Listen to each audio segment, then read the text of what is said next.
بھی بھول جائے گا, ہمیں ہر چیز بھولنا شروع ہو جائے گی, اٹکان شروع ہو جائے گی. تو اس میں صرف 1600 الفاظ جو مختلف اشکال میں استعمال کیے جاتے ہیں, ان میں سے تقریباً 1200 الفاظ جو ہیں وہ روزمرہ اردو کی زبان میں ہوتے ہیں. 1200 الفاظ ہماری اردو کی زبان میں ہیں جو ہم استعمال کرتے ہیں, ٹھیک ہے نا. اب باقی کتنے رہ گئے؟ 400. اب پوری بک میں صرف 400 لفظ ہیں جو ہمیں یاد کرنے. اگر ہم ان کو بار بار دہرائیں گے تو کیا ہوگا, ہمیں وہ بھی یاد ہو جائیں گے. ہم اپنی زبان, ہم اپنے روزمرہ کی چیزوں میں استعمال کر لیں گے. ہم روزمرہ گفتگو میں استعمال کریں گے تو ہمیں وہ بھی آ جائیں گے, ٹھیک ہے نا.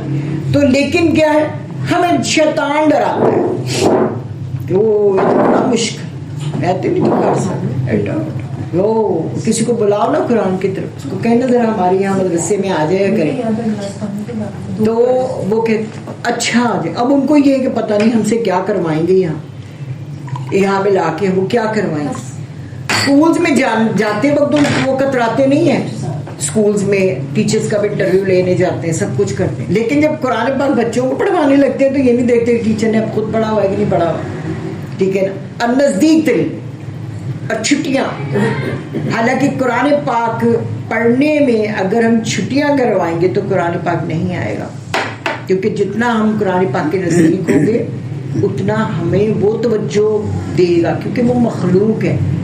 اور اگر ہم اس سے کنارہ کش ہوں گے تو وہ خود ہمیں ریفیوز کرنا شروع کرے گا, خود ہم سے پرے ہونا شروع ہو جائے گا. بھی تو ایسے ہی ہوتے ہیں, پڑھتے رہے. اب حفظ کرانا لوگوں کو بڑا شوق آتا ہے. جو نالائق ترین بچہ ہوگا اس کو کہیں گے, پہلے کوشش کرتے ہیں چلو یہ پڑھ جائے, کسی اسکول میں بھی پڑھ جائے, ٹیوشن میں پڑھ جائے. پھر جب وہ نالائق ہوتا ہے, نہیں پڑھ سکتا, تو کہتے ہیں انہوں نے حفظ کرا دو, ٹھیک ہے نا. ریجیکٹڈ مال جو ہوتا ہے اس کو کہتے ہیں جی ان کو حفظ کرا دو.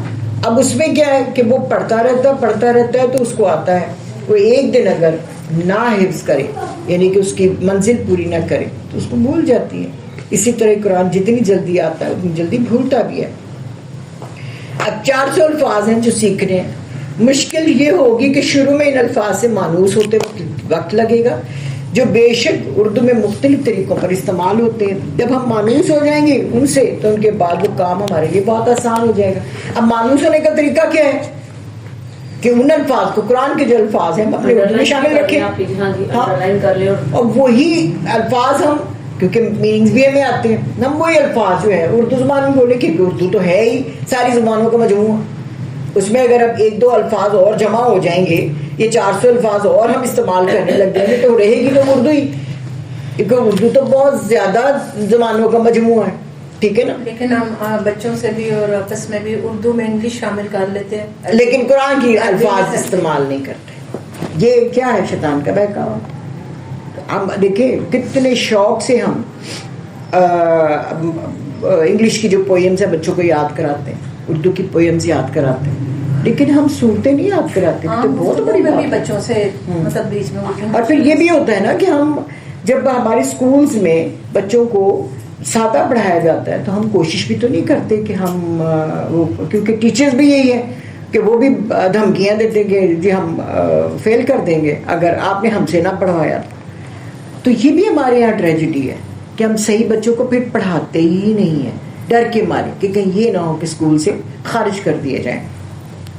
قرآن پاک وہ کتاب ہے جو اگر کسی پہاڑ پر بھی اتاری جاتی تو وہ ٹکڑے ٹکڑے ہو جاتا. قرآن پاک اتنی بہترین اور اتنا بڑا, کہتے ہیں نا کہ ذمہ داری ہے.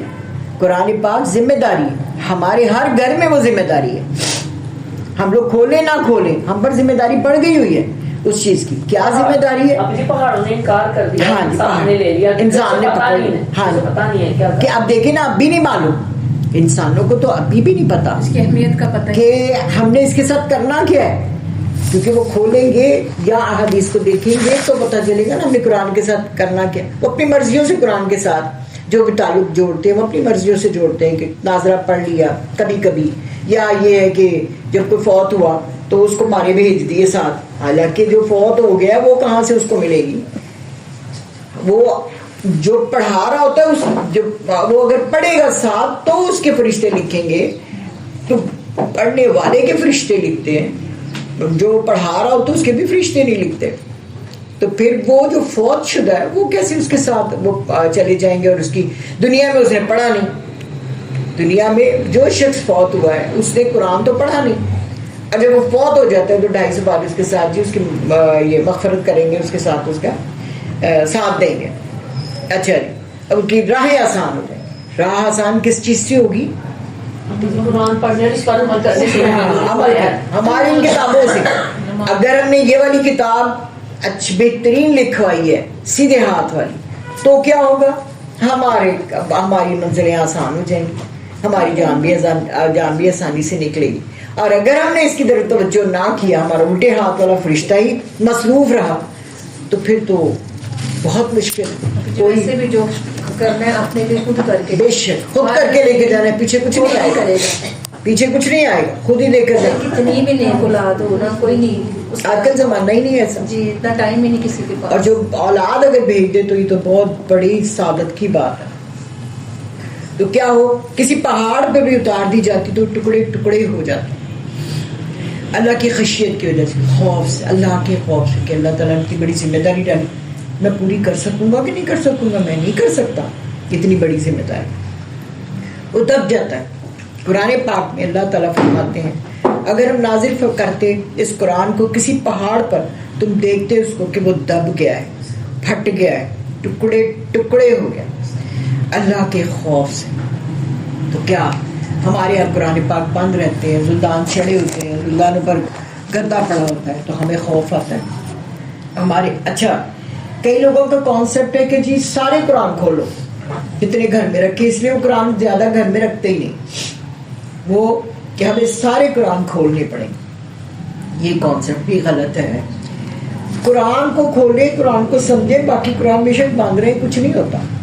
ٹھیک ہے نا, اگر ہر بچے کا یا ماں باپ کا علیحدہ علیحدہ قرآن پاک ہے تو کوئی بات نہیں, کچھ نہیں ہوتا کہ ہم خالی کھول کے بند کر کے رکھ دیں گے جیسے کھولتے لے آوے. ٹھیک ہے نا, اس قرآن کو سمجھنا ہے. ابھی جو میں نے ابھی سارا بتایا اس کو سمجھنا ہے, ایک ایک حرف کو سمجھنا ہے, اپنے اندر یعنی اس رنگ میں رنگنا ہے. اللہ تعالیٰ نے پہلے بارے میں فرمایا نا صبغۃ اللہ, اللہ کا رنگ چڑھانا ہے اپنے آپ کو. اللہ کا رنگ کیسے چڑھے گا؟ جب ہم قرآن سے تعلق جوڑیں گے تو ہمیں اللہ کا رنگ چڑھے گا. اور جس پر اللہ تعالیٰ کا رنگ چڑھ گیا, سبحان اللہ, وہ تر گیا. اللہ تعالیٰ جو کائنات کی سب سے عظیم ہستی ہے, جس نے سب کچھ پیدا کیا, یہ کتاب قرآن پاک اس کا کلام, یعنی اللہ تعالیٰ ہم سے قرآن پاک کے ذریعے کلام کر رہے ہیں, بات چیت کر رہے ہیں. کسی انسان کا لکھا ہوا نہیں, کسی جن کی تصنیف نہیں, کسی فرشتے کا بول نہیں ہے, یہ عظیم ہستی کی بات ہے. آپ دیکھیں نا کہ کئی دفعہ وہ آتا ہے یسألونک, کہ وہ سوال کرتے ہیں. اب آگے سے سوال آئے تو پھر جواب بھی اللہ تعالیٰ دیتے ہیں, یعنی کہ کلام ہو رہا ہے نا, بات چیت ہو رہی ہے, یعنی بلوٹوتھ لگی ہوئی ہے اور بات چیت ہو رہی ہے, لائیو بات چیت ہو رہی ہے. یہ قرآن پاک لائیو بات چیت, جو بھی ہم نے پوچھنا اللہ تعالیٰ فوری